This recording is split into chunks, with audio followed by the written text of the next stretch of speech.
नमस्कार दोस्तों, आज की क्लास में आप सभी का स्वागत है। और आज इंग्लिश का एक बहुत ही इम्पॉर्टेंट स्ट्रक्चर हम सीखने जा रहे हैं। आज हम सीखेंगे हैड टू और वर्ब की फर्स्ट फॉर्म। हैड टू और वर्ब की फर्स्ट फॉर्म। हैड टू का प्रयोग हम कहाँ करते हैं?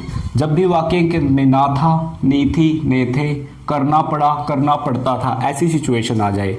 कई बार हम हिंदी में ऐसे सेंटेंसेस बोलते हैं, मुझे जाना था, मुझे दाखिला लेना था, मुझे सुबह जल्दी उठना पड़ा, मुझे सुबह जल्दी उठना पड़ता था, मुझे उससे बात करनी पड़ी, हमें क्लास अटेंड करनी पड़ी, हमें मेहनत करनी थी, हमें मेहनत करनी पड़ी, या हमें मेहनत करनी पड़ती थी, हमें स्कूल जाना पड़ता था, हमें 5 क्लासेस एक साथ अटेंड करनी पड़ती थी, मुझे उसकी बात माननी पड़ी, मुझे उसकी बात माननी पड़ती थी।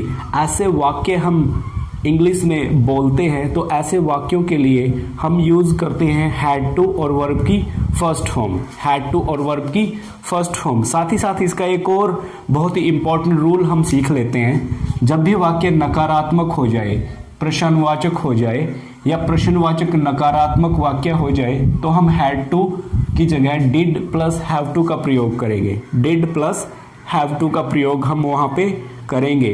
उम्मीद करता हूँ कि अभी तक आपने समझ लिया होगा कि हैड टू का प्रयोग हम कहाँ पे करते हैं। पहचान आपके सामने लिखी हुई है, ना था, नी थी, ने थे, करना पड़ा, करना पड़ता था। अब एक वाक्य ले लेते हैं। हमें पेड़ काटने पड़े।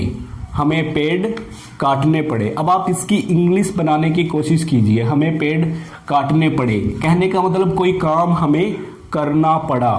तो अब इसकी इंग्लिश वी, अब had to first form, we had to cut the trees. We had to cut the trees.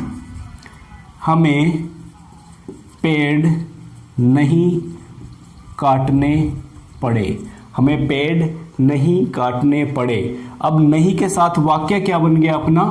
नकारात्मक। We did not. We did not. अब जैसे जब वाक्य नकारात्मक हो जाएगा तो हम डिड और हैव टू का प्रयोग करेंगे।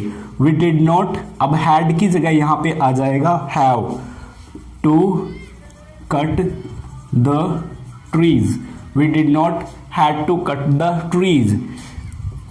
क्या हमें पेड़ काटने पड़े? ये एक प्रश्नवाचक हो गया, प्रश्नवाचक वाक्य है।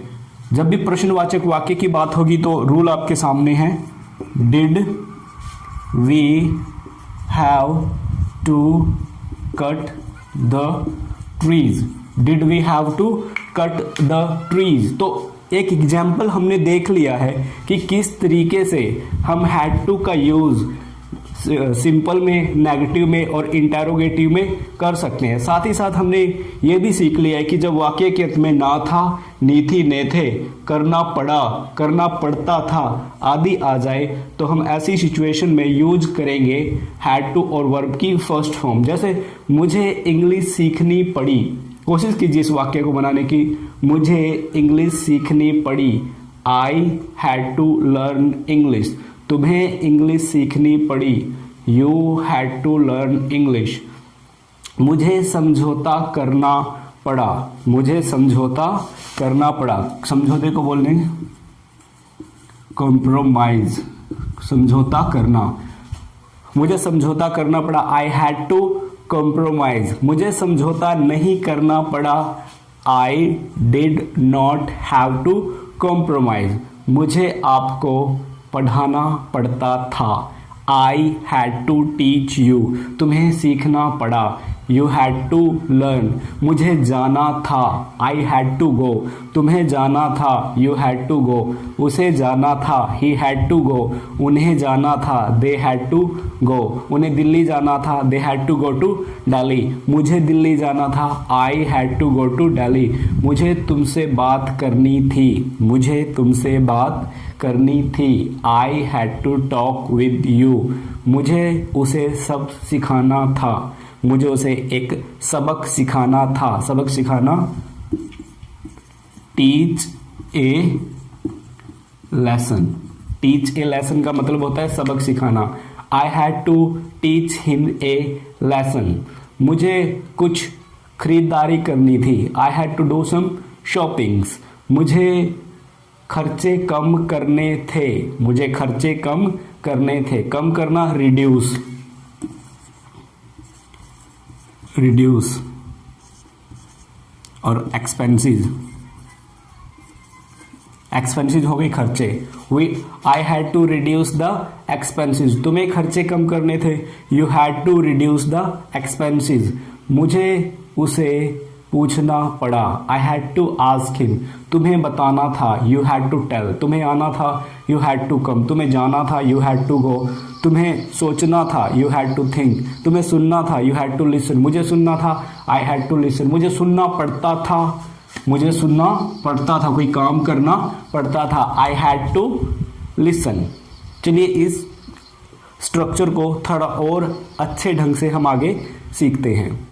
तो दोस्तों बोर्ड पे एक वाक्य है, हमें कुछ सीखना था।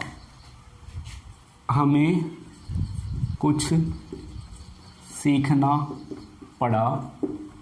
हमें कुछ सीखना पड़ता था। हमें कुछ सीखना पड़ा, हमें कुछ सीखना पड़ता था और हमें कुछ सीखना था। ना था, करना पड़ा, कोई भी काम करना पड़ा, कोई भी काम करना पड़ता था। सारी सिचुएशन इस एक वाक्य में हमने कवर कर दी है। इन तीनों सिचुएशंस के लिए, इन तीनों आइडेंटिफिकेशंस के लिए हम यूज करेंगे हैड टू और वर्ब की फर्स्ट फॉर्म का। तो बनाइए, we had to learn something. We had to learn something. तुम्हें कुछ सीखना था। You had to learn something. उसे कुछ सीखना था। He had to learn something. मुझे बात करनी थी। I had to talk. मुझे सोचना था। I had to listen. मुझे पढ़ना था। I had to study. मुझे गाना गाना था। I had to sing a song. मुझे कार चलानी थी। I had to drive a car. तुम्हें कार चलानी थी। You had to drive a car. मुझे नहीं जाना था। मुझे नहीं जाना था। I did not have to go. मुझे दाखिला नहीं लेना था। I did not have to get admission. I did not have to get admission. तुम्हें दाखिला नहीं लेना था। You did not have to get admission. Sachin को शतक लगाना था। सचिन को शतक लगाना था। तो सचिन हैड टू मेक या फिर हिट द सेंचुरी। सेंचुरी का मतलब होता है शतक।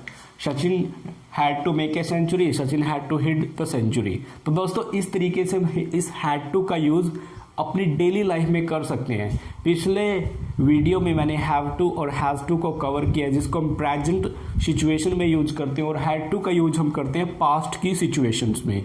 तो दोस्तों ना था, नी थी, ने थे, करना पड़ा, करना पड़ता था, ये सारी की सारी चीज़ें हैड टू के साथ हम बड़े आराम से कवर कर सकते हैं और आप इसको कॉन्फिडेंटली बोल भी सकते हो।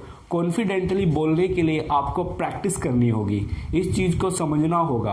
अगर एक बार में आपको समझ में ना आए तो वीडियो को बार बार देखिए और कमेंट में कम से कम 15 वाक्य बनाकर ज़रूर लिखिए, ताकि हमें समझ आ जाए कि आपने हैड टू को अच्छे से सीख लिया है। अगर आपकी कोई कन्फ्यूजन है वो भी आप हमारे साथ शेयर कर सकते हो। We will work on that also. We want that you speak fluent English. ये हमारा एक मुहिम है, एक एम है कि आप अच्छी इंग्लिश बोलना, समझना और पढ़ना सीख जाओ। तो उम्मीद करता हूँ कि हैड टू का स्ट्रक्चर आपको अच्छे से समझ में आ गया होगा। हैव टू का स्ट्रक्चर भी आप ज़रूर सीखिए, जो मैंने पिछले वीडियो में कवर किया है, और हमारे चैनल को ज़रूर सब्सक्राइब करें और इन वीडियोज़ को दूसरों के साथ भी ज़रूर शेयर करें। Thank you so much. See you again.